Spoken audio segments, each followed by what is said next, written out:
Assalamualaikum everyone and welcome to our forum discussion on Islamic Real Estate Investment Trust and their role in developing Waqf asset. So my name is Nuzar Shara. I am your moderator for today's session. So our agenda for today is to explore the opportunity, challenges and implication of using I-REITs in the management and growth of Waqf properties. To begin, let's have a brief introduction from our panelists.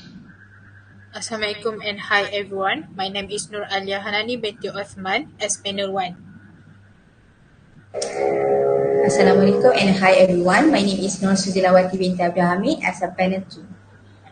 Assalamualaikum and hi everyone. My name is Nur Amirah binti Abad Tahrir as a panel 3. Assalamualaikum and hi everyone. My name is Umi Manarina binti Mawasi and as panel 4.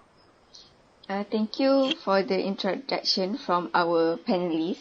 So to start, I'm very sure that some of our audience do not know what is Islamic REITs. Can any of our panelists share about their understanding of Islamic REIT? Okay, so for your information, Islamic Real Estate.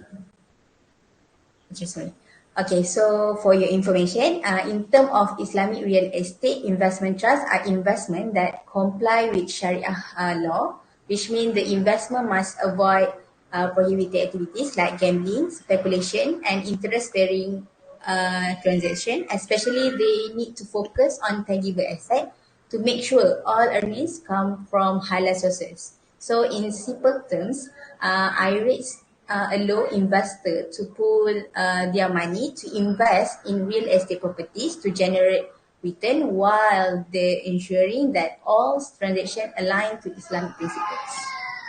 Okay, that sounds like a simple concept of investment. So how about I-REIT related to Waqf asset?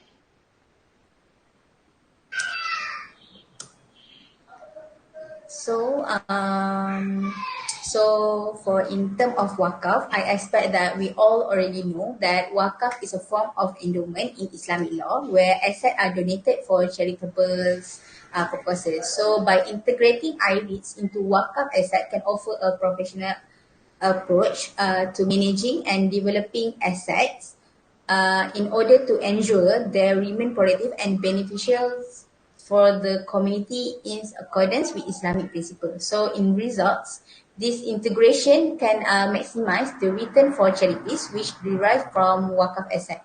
So for my opinion, this integration also offers several benefits and opportunities. Okay, thank you panel 2. That is a great summary regarding Islamic REITs. I believe our audience will have a better understanding of I-REITs after your explanation. So Islamic REITs should comply with Sharia principle to ensure all operations and transactions are halal. Now, how do you think this can be utilized in developing Waqf asset, and do we have enough Waqf asset to meet the minimum requirement of REITs guideline? I guess our audience also wondering about this. So what is your opinion, panel 1? Thank you, moderator. For the issue regarding the I-REITs, I found that the issue is about regulatory guidelines and requirements. According to the Securities Commission of Malaysia, to issue REITs, the investment portfolio must meet a minimum asset size requirement. So in practice, this means the portfolio should be substantial enough to comply with the guidelines and support operational viability. While for income generation, it's essential that the asset in the REIT portfolio generates substantial income. This requirement is crucial because it helps attract investors by ensuring that the returns on their investment are both profitable and sustainable. Okay, thank you, panel 1, for concern to the issue regarding the requirement of I-REIT guideline against Waqf asset. So, given an issue, does anyone have insight on the current availability of Waqf properties suitable for inclusion? What is your opinion, panel 3? Okay, so from my side, I think I have opinion to encounter these issues. One solution proposed is to replace the abandoned land with income-producing high-rise building through istibdal. This could ensure that we meet the guideline by utilizing the strategic location effectively. Oh, that's an interesting approach. Could you elaborate more on how istibdal would work in practice? Yeah, so istibdal is one of the mechanism is allowed by Sharia to be considered in order to develop abandoned wakaf land all over the nation for the benefit of the ummah. It involves replacing non-income generating wakaf asset with those that generate revenue, aligning with the REITs operational guideline. This approach would not only revitalize the land but also generate significant revenue for the wakaf institution and the local communities. By developing this land into high-rise building, it will contribute to the economic growth where local economy can benefit from increased property value, rental income and more job opportunities. The construction of high-rise building can revitalize the surrounding area, making them more attractive and livable. Other than that, the income generated from this high-rise building can be used to support the charitable activities and community development project, further enhancing the social impact of the Waqf institution. So, for the overall, replacing underutilized Waqf land with the high-quality, income-producing high-rise building in strategic location can be a viable and socially responsible approach to revitalize this land and generate revenue for the Waqf institution and local communities. That's all from my side, from my point of view. Okay, thank you for the sharing of this insight. Panel 1, do you have any additional information regarding the first issue that you have mentioned just now? Yes, sure. Thank you, moderator. The issue that I mentioned before, it highlights the challenges in meeting REITs guidelines. It is emphasized that to establish a viable I-REITs, the portfolio needs to consist of properties that not only meet the minimum asset size but also have a strong income generating potential. However, the current state of Waqf assets present a mismatch with these guidelines, making it challenging to form an I-REITs that complies with regulatory standards and, and it's financially sustainable. As we examine the current state of Waqf assets, it becomes clear that many of these properties are either underutilized or abandoned, resulting in minimal or no income generation. This not only hampers the potential to form a compliant I-REITs, but also represent a significant loss of opportunity for the Ummah. To address these challenges, we need innovative solutions that can align Waqf asset with the regulatory requirement for rates. This is where strategic mechanism like istibdal come into play, providing a means to transform non-income generating Waqf properties into valuable assets that meet the criteria for I-REITs. Amirah, as a panel 3, has already elaborated on how istibdal can be effectively utilized to overcome these challenges and unlock the economic potential of Waqf lands. I hope all the audience can clearly understand the connection between the issue and proposed solutions. That's all from me. Thank you. Okay, that is great information from panel 1. Thank you for your sharing. Next, I will direct the question to panel 2. How can we ensure that the principle of Waqf are respected in the context of I-REITs?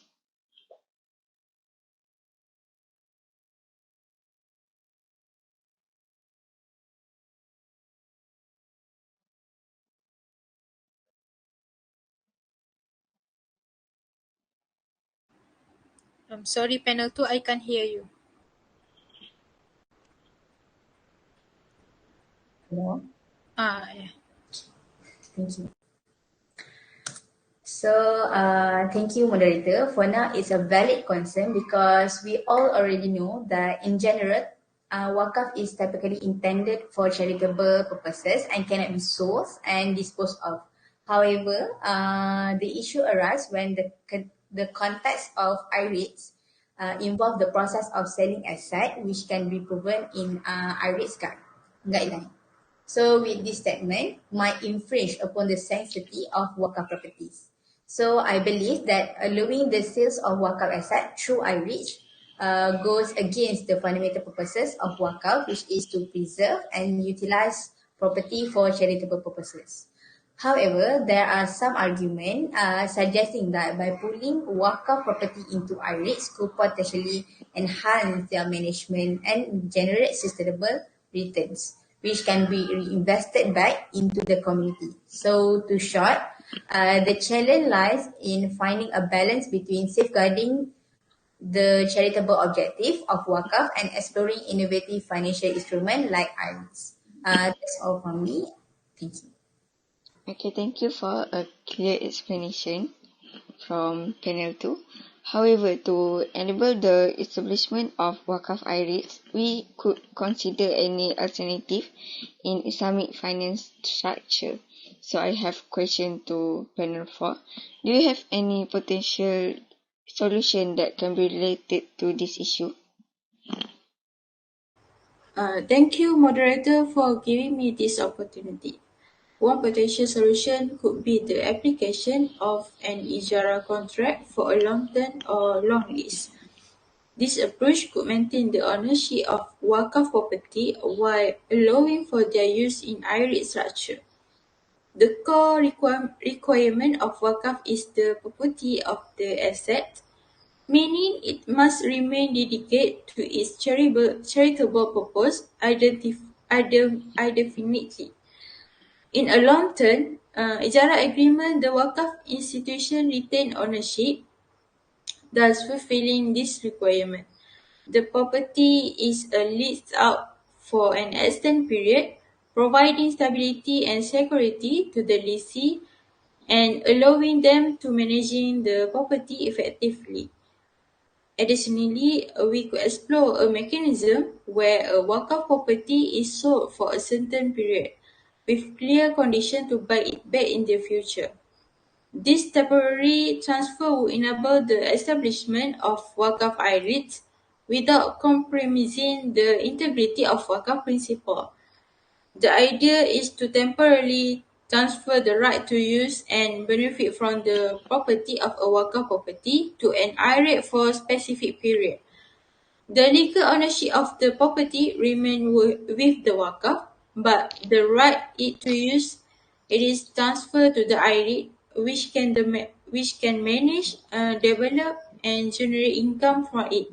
This income can be used for the purpose stipulated by the Waqf.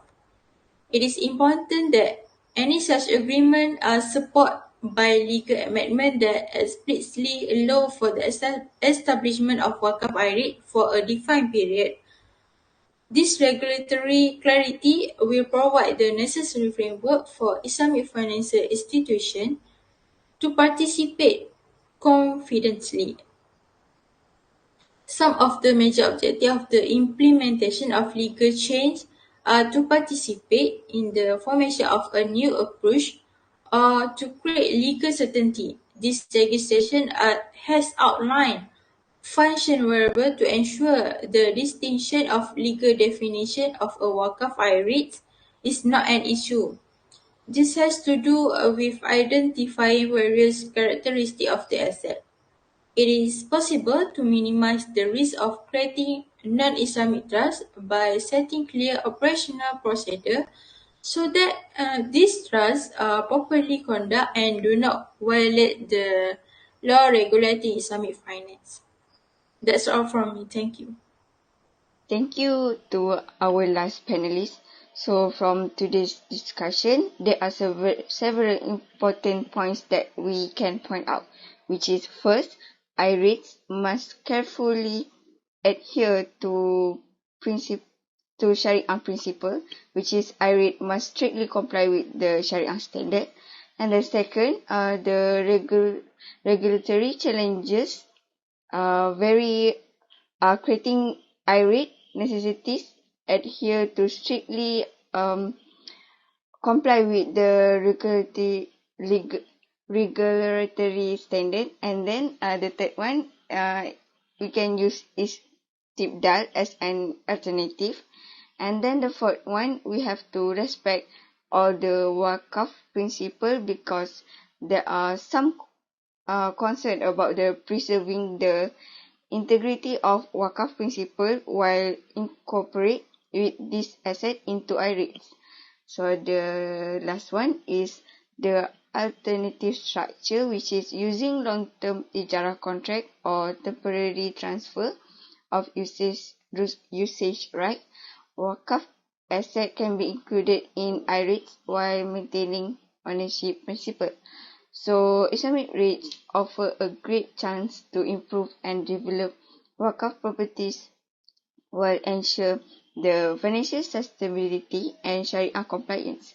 I-REITs may play an important role in revitalizing the underused Waqf lands by overcome regulatory issues, implementing creative solutions such as istibdal, and adhere to Waqf essential ideals. So this method not only creates fund, but it also promotes the community development and charitability project, which can benefit the ummah. Thank you to everyone and our panelists for their significant idea and observation, and also not to forget our audience for your participation. So wabillahi taufiq wal hidayah. Wassalamualaikum warahmatullahi wabarakatuh.